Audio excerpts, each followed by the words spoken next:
I would love to get your perspective on how to talk to my kids about homelessness and some of the factors, maybe like addiction, that contribute to that reality for some of our community members. Yeah. Great question. So tell me about your community. Yeah, so my husband and I just moved our kids to the downtown core of Toronto. So it's a really big city. It's really vibrant and dynamic. There's people from all walks of life. We've really enjoyed the transition. There's tons of restaurants and festivals. And the other side to it, the heartbreaking reality of it, is that more of that community of homelessness, people who are unhoused or experiencing homelessness, is much more evident now that we're in the downtown core. And we do a lot of walking with our kids, and so every day we're passing by someone who is on the street. And so far, my 3-year-old, the sort of most that I've heard from her is, "Oh, that man is sleeping on the bench." And my response was, "Yes, he is." And so I'm just wondering when and how to talk to my kids about this. And yeah, I would love your insight. I don't have any literature on this. I can only speak from what we've done, my wife and I have done with our kids. Okay. Okay. And I want to frame this because my dad was a homicide detective in a huge city in Houston, Texas, right? And the perspective he taught me at a very young age was very counter to any political argument I've ever heard in my life, ever. Okay. And essentially, whether he's talking about someone who was struggling with homelessness, he was talking about someone who'd committed a murder, someone who was on trial. Like, we talked about that a lot. He was very open with me growing up. Mm-hmm. And the chief lesson I walked away with is that person that you see, whatever you say is a they, that guy, those people, you're about 2 or 3 or 4 decisions away. Mm-hmm. Be very humble. Yeah. And be very kind. And this is from a Texas homicide detective. Okay? Yeah. Because he would meet these folks and realize, oh my gosh, but for 2 situations that are different, I'm that guy. Yeah. And so what we've done, so I don't have a political bent on this. I know some of the data. I've done some personal ethnographic, qualitative research on some of the rural population. I know that peripherally. I'm just going to be direct about here's what we do in my house. Mm-hmm. The first thing with my kids since they were 0, very, very young, is humanize folks. That means you have to get involved and serve these people because they have names and they've got stories. Mm-hmm. And so I wanted my kids to see not just a guy sleeping on a bench, but a guy that had a dad and a mom at one point. Maybe he's got brothers and sisters.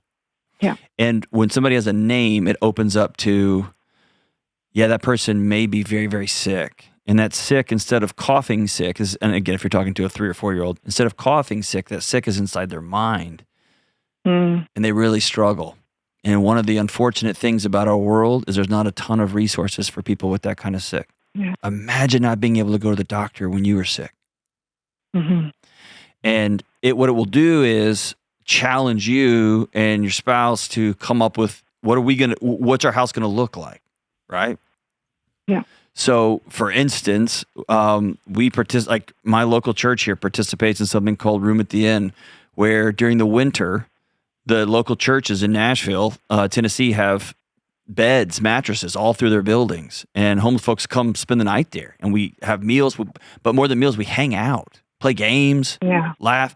And it was a shock to me as a guy who lives in this and is invested in this, how one morning I woke up and all 6 of the quote unquote homeless guys that had stayed with us were at work. They left at 5 o'clock to catch their shift, right? So it just tells a different story. Now my son's old enough that he can come spend the night with us too. Yeah. My daughter comes and she'll be a part of the meal part.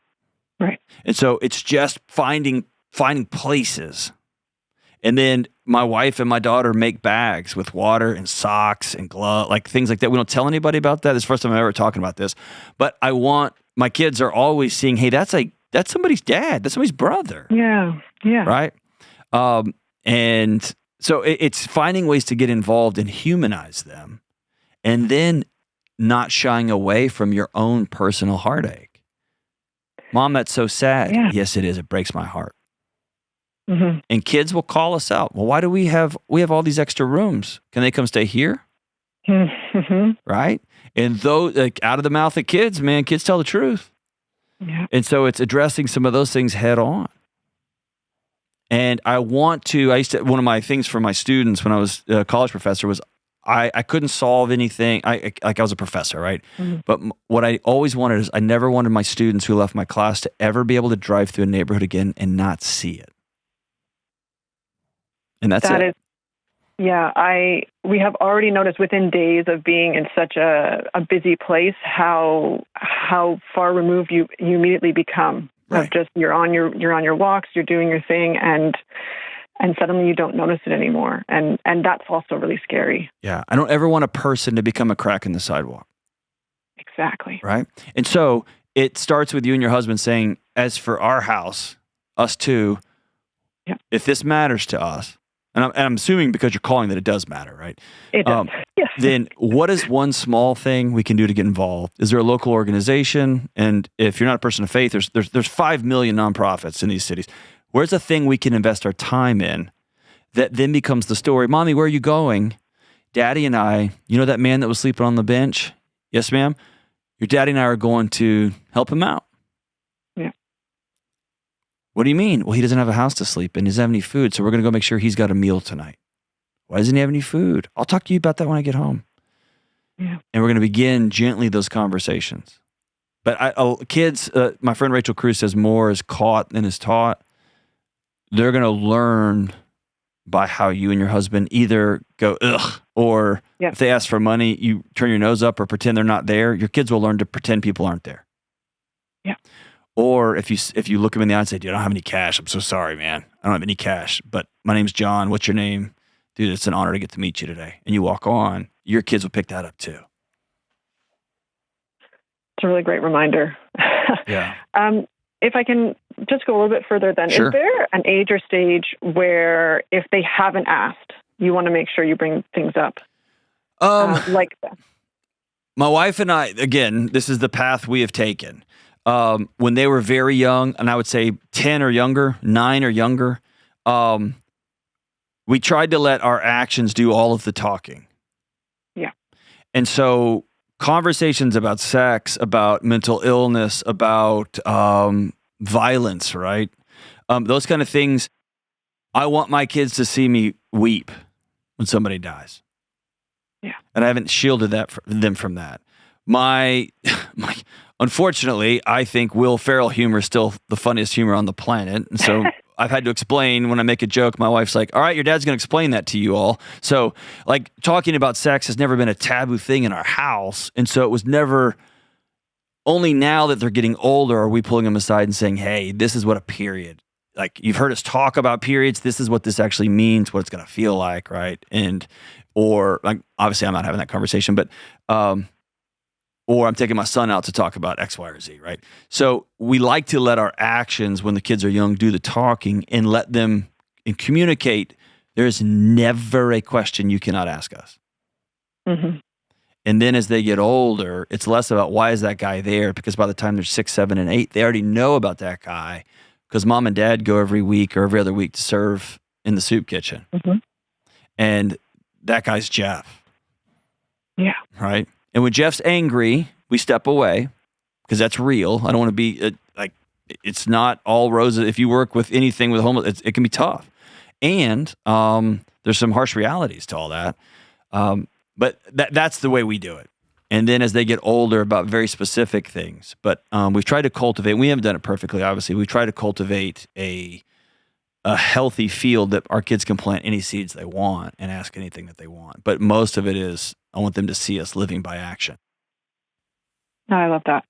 Thank you for that. No, can I just tell you, thank you for being a concerned citizen. Homelessness is like, as inflation goes up, housing prices goes up, homelessness is going up more and more and more.